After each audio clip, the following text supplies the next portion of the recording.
L'ambition est un guide, liberté.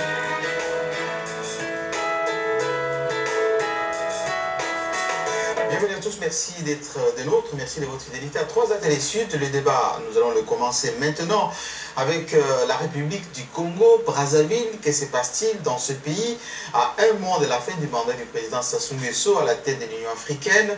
Sur le plan interne, le Parti congolais du travail est en débat, est en discussion par rapport à son avenir. Les opposants s'agitent aussi avec notamment l'UPADS de Pascal Lissouba. Il y a aussi Téléma qui est animé depuis Paris par l'ancien ministre Koukou Bédé. Et puis le général Golondele essaye aussi de changer la donne en République du Congo. Alors pour en parler, nous avons invité sur ce plateau notre confrère Nicolas Bénard, journaliste. Bienvenue. Merci, bonjour. Et puis l'analyste politique Charles Christian Bempoudi, qui est avec nous aussi sur ce plateau pour parler justement de ce pays, donc la République du Congo. En deuxième partie de l'émission, on aura un autre invité qui viendra également analyser la situation avec nous. C'est le docteur Mourouma Chéri, qui est politologue très proche donc de l'UPADS, le parti de l'ancien président Pascal Lissouba. Alors première question, Nicolas Bénard, on a l'impression que depuis la prise de la présidence de l'Union africaine par le président Denis Sassou Nguesso, les crises en Afrique ne se terminent pas pour autant. Il y a la crise ivoirienne, il y a la crise au Darfour, il y a la République démocratique du Congo avec peut-être la fin du processus électoral parce que l'élection est quasi terminée. Qu'est-ce qu'on peut en dire aujourd'hui au plan diplomatique? Est-ce que la présidence de Sassou Nguesso, ça lui a réussi ou plutôt ça lui échappe un peu? Mais je crois très sincèrement, cher confrère, que le président Nguesso arrive avec un véritable handicap, c'est de trouver une véritable poudrière, parce que le Darfour ne peut pas se résoudre en une année. La RD Congo, quand il arrive, la situation est suffisamment dégradée, et de l'autre côté aussi, on observe que en interne, déjà, les tensions existent avant que le président Nguesso n'accède, je veux dire, à la présidence de l'institution. Sur le plan diplomatique, au-delà de la représentativité qui est celle du président, la question reste entière. Pour lui dire, quand il s'en va, le Darfour est toujours en pleine crise, sinon en recrudescence de crise. La RD Congo, quel que soit ce que l'on dise... Je suis du scrutin, oui, on ne sait pas si l'Union africaine a joué un rôle majeur. Voilà, c'est qu'on aurait pu savoir, parce que quand il a pris la présidence de l'Union africaine, il est parti en Côte d'Ivoire, rencontrer quasiment tous les protagonistes, le président Gbagbo, Ouattara, Guillaume Soro et les autres, pour en quelque sorte apporter sa touche à lui. Parce qu'il y avait là Thabo Mbeki, il y avait Obasanjo qui faisait la médiation. Mais qu'est-ce que ça a apporté la présence du président Sassou Nguesso on a la réponse par rapport à la crise ivoirienne? Oui, mais d'accord, mais on a la réponse du président ivoirien. Qu'est-ce que le président ivoirien pense de tout cela depuis le début? Rien du tout. Il a toujours estimé que la résolution de la problématique ivoirienne était ivoirienne et que les autres étaient des pantins, soit les Américains, soit les Français. Et de ce fait, il a toujours pris position. On a encore l'exemple de la dernière résolution par les Nations Unies. Le président Gbagbo, oui. Voilà, le président Gbagbo a estimé que la résolution de la crise ivoirienne ne pouvait être qu'interne et qu'on lui fiche la paix. Maintenant, le président Nguesso a fait ce qu'il avait à faire, c'est-à-dire intenter un processus de réconciliation par le biais, par le protocole, autant pour moi, du dialogue. Et ça s'arrête là. Ce n'est pas pour autant que les belligérants en Côte d'Ivoire ont accepté l'effectivité de M. Sassou Mais à partir du moment où c'est ce ministre des Affaires étrangères, Adada, qui est président de GTI, qui est ce groupe international de travail là-bas, qui essaye de un peu rapprocher les positions des uns des autres, et que une fois arrivé aux affaires au niveau de l'Union africaine, le président Sassou a essayé d'être moins polémiste que Obasanjo à l'époque par exemple. On a fini par disqualifier Thabo Mbeki, qui était le médiateur depuis bien longtemps, est-ce qu'il a pu maintenir l'unité de la Côte d'Ivoire, de la réconciliation tant recherchée, ou bien encore une fois l'Union africaine a confirmé son inefficacité en Côte d'Ivoire. C'est pas que l'Union africaine soit inefficace en soi, en tant que groupe ou au groupuscule politique, ou alors en tant qu'association de présidents qui estiment que le continent africain doit sortir de sa léthargie, aussi bien économique, politico-sociale. Mais l'Union africaine n'a pas les moyens de sa politique, tout simplement. Elle n'a pas les moyens de sa politique. Ça veut dire quoi? Elle n'a pas les moyens financiers, elle n'a pas aujourd'hui de véritable analyse politique qu'il faut pour faire de la prévention de crise. Parce que l'Union africaine fait quoi? Elle essaye de juguler la crise. C'est pas la crise. Il faut faire de la prévention. Il faut faire la prévention de crise pour qu'on arrive à la résolution des crises. Ce n'est pas ce que fait l'Union africaine parce qu'elle n'a pas les moyens de sa politique. Mais il y a aussi une chose qu'il faut souligner. Mais c'est bien qu'il y ait un président de l'Union africaine, mais quel est le timing accordé à ce président pour arriver? Ben voilà. Est-ce qu'en un an, quand on trouve une crise vieille déjà qui a pris racine, pensez-vous sincèrement qu'en une année, le président de l'Union africaine puisse faire quelque chose, que ce soit Thabo Mbeki, le président de la République du Cameroun, Omar Bongo, ou le président Sassou Nguesso? Non, je ne le pense pas. Ils ne peuvent faire que ce pourquoi ils sont là, c'est-à-dire essayer d'asseoir les belligérants autour d'une table pour discuter sans pour autant aller au fond des choses. Une année, justement, on va revenir sur les Darfour, notamment parce qu'on a vu que finalement c'est le président Béchir qui l'emporte sur le reste de la communauté internationale. Les troupes de l'ONU ne sont toujours pas admis là-bas. On a même expulsé d'ailleurs le représentant des Nations Unies au Soudan. On reviendra sur la crise. Et les Nations Unies ont demandé qu'on maintienne, ont demandé qu'ils ne partent pas, qu'on les maintienne. Exactement. Mais je voudrais quand même demander à Charles Christian par rapport au président Sassou, est-ce que le fait qu'il soit aussi omniprésent au plan international, diplomatique, africain également, est-ce que c'est là, en quelque sorte, lui donne un statut d'homme politique qui peut facilement maîtriser la situation chez lui? Est-ce que ça lui sert aussi pour maîtriser la crise interne? Non, pas forcément. Pas forcément, simplement parce que je crois que le fait que le président Sassou Nguesso lui-même ait des problèmes au sein de son pays et qu'il n'arrive pas à bien résoudre. C'est vrai qu'il se pose là un véritable problème, mais moi je pense qu'il se pose plutôt un problème de valeur chez nos hommes d'État. C'est ça surtout le vrai problème. Si aujourd'hui nous soulignons la crise que connaît l'Union africaine, cette crise interne, c'est aussi par rapport à ces hommes politiques. Comment voulez-vous que ces hommes puissent être crédibles dans la mesure où ils donnent de leur pays une image que tout le monde condamne? Je crois que moi, dans mes analyses, je me situe toujours sur le plan de valeur. Nous devons être un exemple pour notre société. Et nos chefs d'État ont le devoir de montrer la voie à suivre. Aujourd'hui, s'il y a toutes ces crises sur le plan africain, et si sous la présidence de Sassou Nguesso, il y a autant de crises, je me pose la question. Non, mais est-ce qu'autrement dit, parce que le président Sassou lui-même se défend comme étant l'homme de paix, quand il est revenu aux affaires en 1997, il a essayé d'installer la paix. Aujourd'hui, on peut aller du nord au sud, les fêtes tournantes pour commémorer la fête nationale tournent. Ça a été dans telle région, cette année ça a été à Dolisie.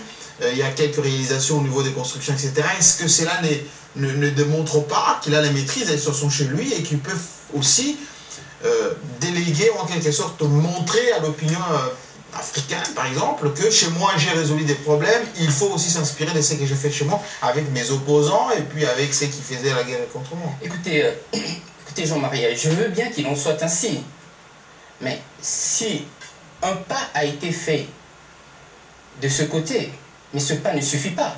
Les Congolais sur place attendent beaucoup du président Sassou par rapport à tout ce qui s'est passé. Nous voulons que l'action soit bien accompagnée, mais essayons un peu d'être justes envers nous-mêmes. Le président congolais aujourd'hui, quand on parle de Sassou, on voit le Congo. Et le Congo-Brazza aujourd'hui, dans quel état? Sur le plan politique et sur le plan géostratégique. Sauriez-vous me le dire?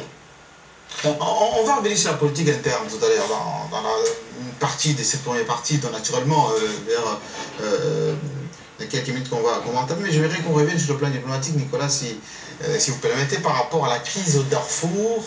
le président Sassou a pris cette présidence parce que on a dit à l'époque que le président Béchir du Soudan ne pouvait pas occuper ce poste de président de l'Union africaine. Il était en conflit avec les Tchad et puis que cela ne pouvait pas être consensuel. Mais est-ce que, en faisant un bilan beaucoup plus réaliste, détaché, est-ce qu'on peut dire que c'était une bonne chose, mauvaise chose d'avoir confié la présidence au président Sassou? Je ne sais pas si c'est une bonne chose ou une mauvaise chose, mais sur le plan stratégique, c'est un chaos et on a très bien mesuré l'impact de ce chaos qui, avant, c'est pour ça que j'ai dit en préambule, avant que le président Sassou n'arrive, la situation était déjà suffisamment grave.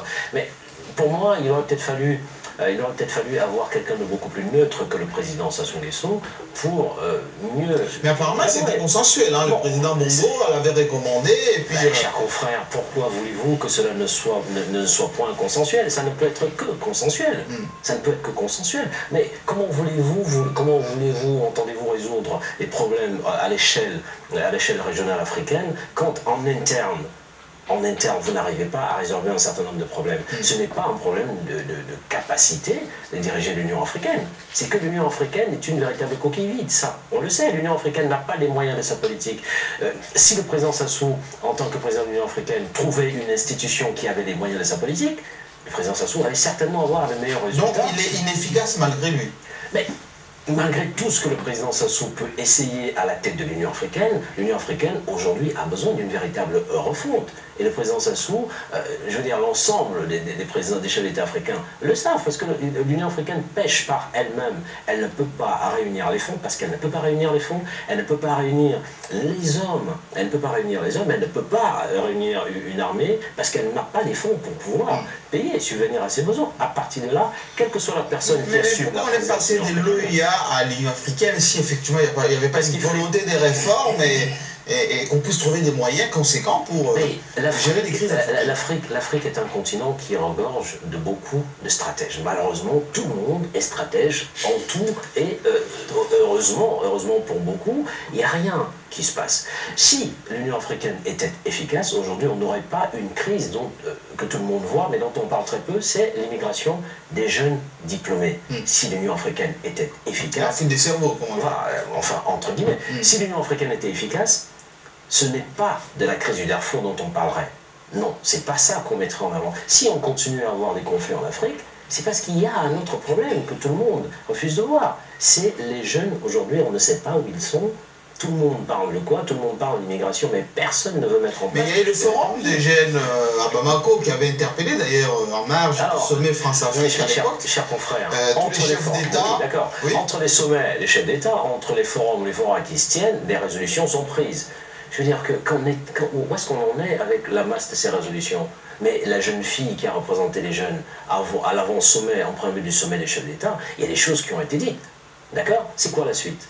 Ça veut dire pour moi que lors du sommet des chefs d'État à Bamako, on aurait acté sur ce qui avait été dit par les jeunes pour que ce soit cela l'ordre du jour. Mais qu'en a-t-il été? Ça a été une rencontre comme celle qui a eu lieu à Paris et comme celles qui auront lieu, heureusement ou malheureusement. Aujourd'hui on parle de notre axe qui s'ouvre, c'est Chine-Afrique. Et on observe bien qu'au moment où l'axe Chine s'ouvre, mais quels sont ceux qui tirent sur cet axe? Et ce ne sont pas les Africains, ce sont les Européens qui disent, une fois de plus, les Chinois, il faut faire attention à ci, ils ne respectent pas les droits de l'homme, ils ne respectent pas... Oh, où est-ce qu'on va? Soyons pragmatiques, réformons l'Union africaine, donnons-lui les moyens de sa politique pour que l'on puisse dire, le président, pour qu'on puisse juger du bilan effectif et réel de celui qui assumerait la présidence. Exactement. Alors, Charles, j'aimerais bien savoir, par rapport à cette Union africaine, allez, c'est pas un secret qu'on puisse trahir, mais il semblerait que le président en exercice de l'Union africaine n'a pas un budget attribué par l'Union, à la manière de Konaré par exemple, qui lui dirige la Commission européenne, la Commission africaine, pour pouvoir fonctionner normalement. Est-ce qu'il manque là une volonté politique de la part des dirigeants africains qui font partie quand même de l'Union d'une part, ou bien l'Union africaine c'est la somme des intérêts particuliers de chaque État? Non, moi je dirais que cela est évident. L'Union africaine aujourd'hui n'a pas les moyens de sa politique. Ça c'est bon, c'est sûr. Hein. On voit un peu toutes les grandes organisations qui apportent leur soutien à l'Union africaine. On voit aussi la crise du Darfour, la façon que les autorités soudanaises ont traité l'Union africaine. Donc je crois que non seulement l'Union africaine n'a pas les moyens, il y a aussi la crise au sein de ses composants, et ça c'est très important. Entre la commission et la présidence. Oui, et tout à l'heure vous avez souligné quelque chose de très important. Pourquoi avoir passé de l'OUA à l'Union africaine? On a voulu faire un peu comme cela se passe en Europe, et ça pose là une véritable problématique. Je crois que nous devons toujours tenir compte de nos réalités et d'être aussi en mesure de voir ce qui est faisable ou ne l'est pas. Or, souvent chez nous, les chefs d'État s'imposent parce qu'on les impose. Or, cela pose une question. Est-ce que c'est parce que quelqu'un est imposé que automatiquement, nous autres citoyens, nous allons tirer profit? Donc, c'est là que se situe la problématique. Tant que la chose ne sera pas bien traitée, tant que nos présidents ne feront pas un effort de montrer à la jeunesse africaine et à tous qui représentent cette jeunesse que voilà la direction que nous devons suivre, tant qu'ils ne feront pas un effort, que l'image qu'ils donnent de l'Afrique correspond aussi à ce que nous suivons avec les multimédias, à ce que nous suivons, à ce qui se passe ailleurs, je crois qu'il y aura toujours cette crise profonde. Alors justement, Nicolas Bénin, on dit également le président Sassou, quand il parlait des objectifs pour sa présidence, il parlait de la lutte contre la pauvreté, il parlait du NEPAD, donc ce partenariat, nouveau partenariat avec le Nord, en fait les Occidentaux en général, et plus il y a un développement centré sur ce qui se passe sur le continent. Mais quel bilan peut-on faire? Est-ce que cette ouverture avec la Chine, le NEPAD y est pour quelque chose? Qu'est-ce qui est fait concrètement? Est-ce que, comme le disait le président Ouad, le NEPAD c'est une grande et grosse administration qui ne consomme des fonds que pour des conférences et des colloques? Mes chers confrères, j'ai souvenir d'une chose, c'est les paroles du président Ouad au dernier sommet de Tunis 1, sur les nouvelles technologies de l'information et de la communication. Quand en conférence de presse on lui pose la question, Excellence Monsieur le Président de la République, où est-ce qu'on en est avec le NEPAD? Tiens, il marque un temps d'arrêt et il dit, le NEPAD, il se balade quelque part. Nous avons fait une erreur, le NEPAD, d'avoir confié le NEPAD aux technocrates. Donc il fait le constat d'un échec. À partir du moment où on fait le constat, et il n'y en a pas beaucoup, hein, qui ait le courage de faire le constat d'un échec. Là, je ne juge pas sa présidence et autres, je parle du NEPAD. Le NEPAD a certes, c'est certes une volonté de faire avancer les choses en Afrique. Ça, c'est une chose. Avoir la volonté d'eux, c'est une chose, et pouvoir le faire, c'est autre chose. Pour faire avancer les choses dans un pays, il faudrait en préambule que sur 10 institutions, il y ait 3, voire 4 qui fonctionnent. Aujourd'hui, il y a une problématique, c'est que ça ne fonctionne pas. Pourquoi ça ne marche pas? On a dit qu'il y avait un procédé qui était le contrôle par le pair, c'est-à-dire des chefs d'État évalués au fur et à mesure que les dossiers avancent. Mais nos chefs d'État, chers confrères, sont là depuis, pour certains, 40 ans, comme le président, pour d'autres, 30 ans. C'est une vie humaine. C'est une vie humaine. Avez-vous envie de me faire croire que parce qu'un président part 15 ans après et qu'il revienne 5 ans après ses 15 ans, il fait un discours en disant « je vais », alors je lui pose une seule question, qu'avez-vous fait les 15 ans? Est-ce que le peuple, aujourd'hui, en Afrique, a pouvoir d'interpeller les dirigeants sur ce qu'ils font au quotidien? Non, tout est bâclé.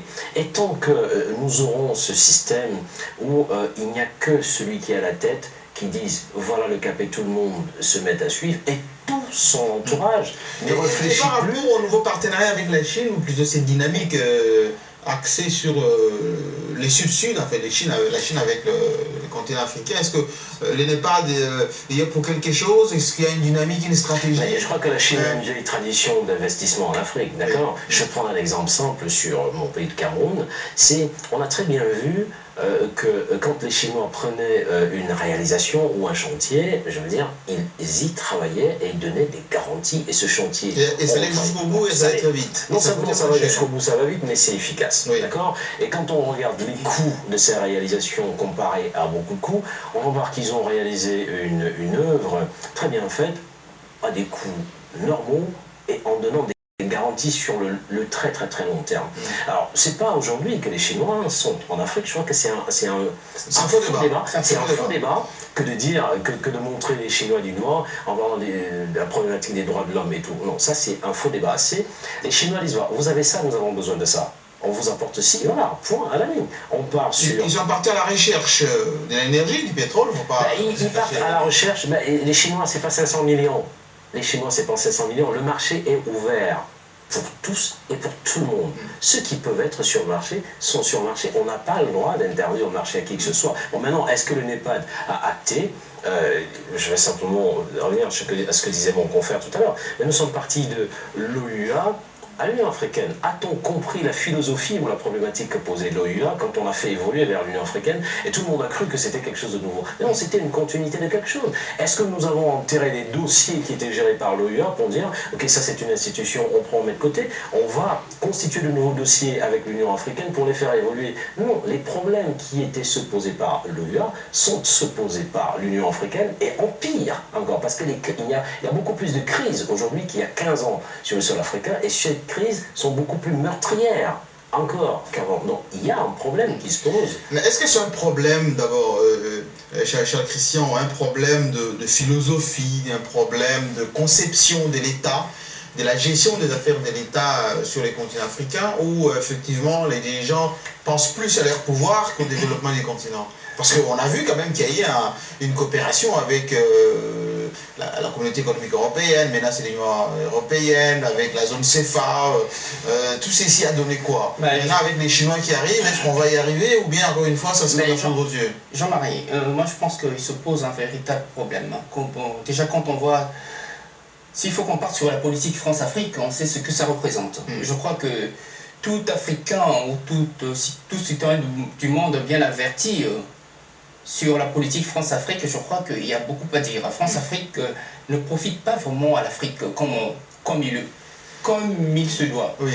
Et aujourd'hui, vouloir faire un faux procès, par exemple, aux Chinois, je trouve que c'est un tort. L'Union européenne est le premier à avoir investi en Chine. Alors, pourquoi les Africains ne seraient pas bénéficiaires également de cette délocalisation? En fait, mais attendez, cette nouvelle politique. Attendez, il se pose un problème. Nous n'allons pas que rester un comptoir pour l'Europe. Nous devons aussi participer dans cette réalisation. Vous voyez dans quel état l'Africain? Vous croyez que les images qu'on nous envoie par les médias d'ici nous font plaisir? Mais non, nous voulons aussi tirer profit de cette technologie, de cette évolution, parce que nous sommes des Africains, mais nous sommes aussi citoyens du monde. Donc je ne pense pas qu'aujourd'hui, un occidental ou je ne sais quoi se dirait être plus intelligent qu'un Africain. Nous comprenons les choses, nous arrivons à faire les mêmes analyses. Mais pourquoi on nous refuse la part du gâteau? Parce qu'il y a un mariage avec les Européens. Mais il y a pas de mariage, je veux dire, tout mariage a une fin. Il y a une espèce de mitridatisation des médias en Afrique qu'on ne comprend pas. Je veux dire, au nom de quoi, aujourd'hui, on va estimer que l'axe Afrique, Chine est un axe perdant. Au nom de quoi? Je dis bien, on n'a qu'à faire le tour de l'Afrique. Ils disent les Chinois ils travaillent moins cher, ils amènent la main-d'œuvre de chez eux. Je veux dire que je prends un exemple. On a eu l'exemple en Europe sur le textile. Je veux dire que pendant 10 ans, on savait qu'on allait libéraliser au niveau du textile. Les Chinois, ils ont fait quoi? Ils ont travaillé. Et quand ils arrivent sur le marché, c'est avec une qualité des textiles que l'on trouve. Je veux dire, ils n'ont absolument rien à envier. Alors, qu'est-ce que l'Europe a fait? L'Europe s'est mise, une fois de plus, à pleurer.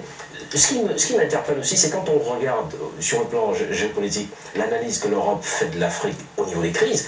Excusez-moi, ce que j'observe sur le terrain africain ou sur le continent, sur notre continent mère, c'est que l'Europe met en place ONG sur ONG. Oui. ONG pour aider les enfants handicapés, ONG pour aider. Alors le message en place, l'Afrique, il n'y a rien pauvre. Je prends un exemple. On utilise quand même des téléphones portables, on sait d'où vient la matière première. Les pays autour de la RDC sont devenus exportateurs. Avec l'aide de qui? Quels étaient les moyens? Un pays comme le Mali, alors quand on regarde au niveau des indices internationaux, le Mali c'est le plus pauvre. Ok, c'est quand même le troisième producteur d'or pur derrière l'Afrique du Sud, c'est un pays qui a un certain nombre de ressources. Mais diantre, pourquoi passe-t-on le temps intéressant à diaboliser ou à dire le continent africain ne peut pas se mettre ensemble.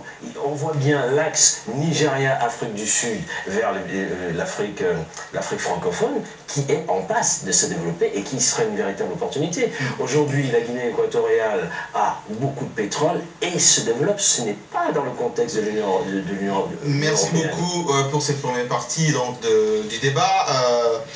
Charles-Henri, plutôt Charles-Christian, va nous quitter pour retrouver notre invité tout à l'heure pour la deuxième partie de l'émission. Nous allons revenir encore une fois sur le Congo-Brazzaville avec le président Sassou. Comme vous le savez, aujourd'hui président de l'Union africaine, il est aussi président chez lui. Donc il y a la politique nationale. Quelles sont les implications de sa politique au niveau continental, au niveau mondial par rapport à ce qui se passe chez lui? C'est ce qu'on verra tout à l'heure dans la deuxième partie avec l'invité qui va nous rejoindre, Dr Moubou Macheri, qui est lui politologue et proche de l'ancien président Pascal Lissouba. A tout de suite, une page de publicité.